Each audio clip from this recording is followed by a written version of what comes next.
Keir Starmer met with the creators of the hit series Adolescence to discuss what can be done about young boys who get radicalized online by toxic content. And by toxic content, let's be honest guys, they're talking about the Red Pill, Andrew Tate, and the Manosphere.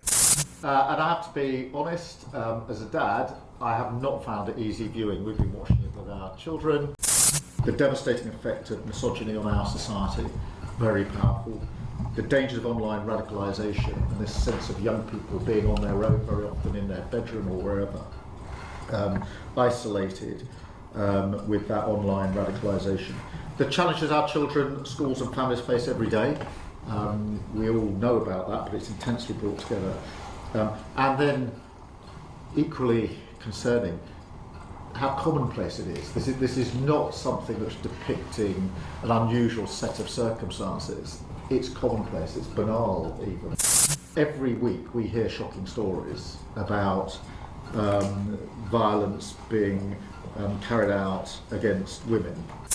What I think Adolescence shows is that it's now taking on a different form or different characteristics, if you like. Celebrated online hardening into what you could probably call an ideology, which is then pumped directly into the minds of our children. That is new. Do I think Keir Starmer cares about the radicalization of boys online by the Manosphere? No, I don't. I don't think he cares one bit about it. I don't even think he knows what the Manosphere is, what Red Pill is. I think what Keir Starmer cares about is censorship. Keir Starmer cares about controlling what you watch online. He cares about what you can access online. He cares about passing laws to restrict what you can see online. Guys, I have been the biggest critic of the Red Pill since the ideology became popular. Here in the Solution podcast, we've been criticizing and breaking down the Red Pill for a long time now. We call the Red Pill here at the Solution podcast feminism for men. All right? So I'm not a fan of the Red Pill of the Manosphere. Okay, so why do I think this isn't about the Manosphere and the radicalization of boys? There's two reasons. First, just look at how morally degenerate society is today. This moral degeneracy didn't start with the Red Pill. It's been like this for a long time now. It started with feminism and it matured in the 1960s and 70s with the invention of the pill and the legalization of abortion and non-heterosexual movements. The Red Pill is a new thing. Are you telling me that Keir Starmer hasn't noticed the sexualization of young children online, on the media, and in the schools? That didn't start with the Red Pill. Are you telling me that he hasn't noticed the violent, satanic, sexually suggestive, explicit movies Hollywood puts out? Are you telling me he hasn't noticed that pornographic content is super easy to access on our phones? And every kid with a phone can watch it and is watching it? That didn't start with the Red Pill.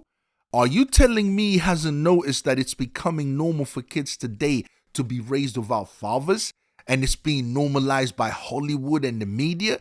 Doesn't he know that the majority, 70 to 80% of kids that are in jail come from single mother households?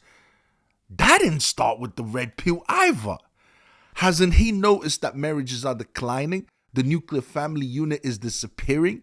If he's truly worried about what young boys are watching, then these are the things that he needs to be prioritizing and fixing. The second reason why I think this isn't about the Manosphere, the Red Pill, and the radicalization of boys is because you can't talk about the Red Pill without talking about feminism. You can't talk about misogyny, the hatred of women, without talking about misandry, the hatred of men that's been going on for far longer under feminism. The fact is that the Red Pill is a reaction to the feminist movement and is just as bad as the feminist movement.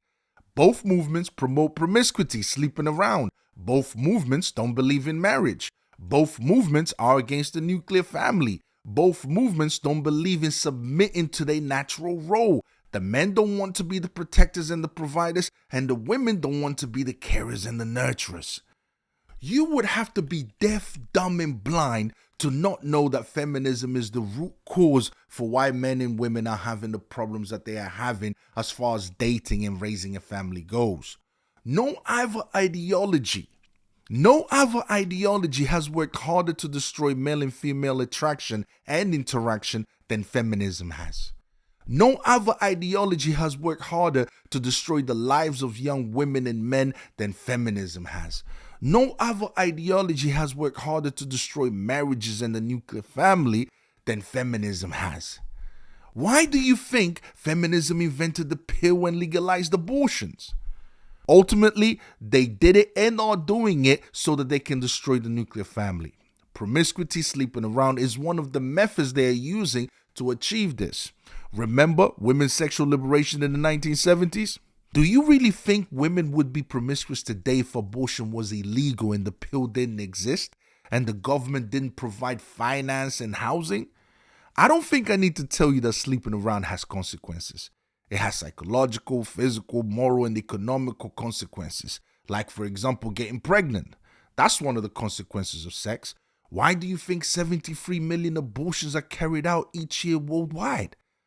Let me give you another example. Men are not attracted to women with a high body count in the past when it comes to settling down and raising a family. Ask any men, if they could choose who they go for, would they go for a woman with a body count of 50, 30, 15, 8, 2, or 0? I bet you any money the majority of men would say, if they had the choice, 0. Promiscuity creates broken homes, people. Go and look up the studies. Children who are more likely to be violent, who are more likely to be emotionally unstable, who are more likely to not succeed in life, come from single mother households. Why is Keir Starmer not addressing these issues if he's so concerned about young men? This has been around for far longer than the red pill. We have studies on it, for goodness sakes. The devastating effect of misogyny on our society. Misogyny? Feminism has been targeting, attacking, emasculating men since the very beginning. Men today are scared of talking to women because of movements like Me Too and Believe All Women, My Body, My Choice, and whatever else they've got around these days. That's another thing that concerns me, that makes me think adolescence is just another feminist agenda to attack masculinity by making young men look like they are violent and dangerous, especially white working class men. Why is Keir Starmer and the Adolescence creators not talking about how toxic women are? So far, the narrative is women are innocent and perfect and young men are dangerous and evil. But anyone who lives in the real world knows that when it comes to the dating world, that is far from the truth. This is why I don't believe this is about the Manosphere. I believe this is about censorship. So what's the solution? Our voices need to be louder than the government and the mainstream media. Now more than ever, we need to come together and work together to counteract the anti-male government feminist movement. How? I don't know. All I know is that something needs to be done, and ASAP. Anyways, guys, I hope you enjoyed the reaction. Don't forget to comment, like, and subscribe. And I'll see you guys next time, alright? Peace.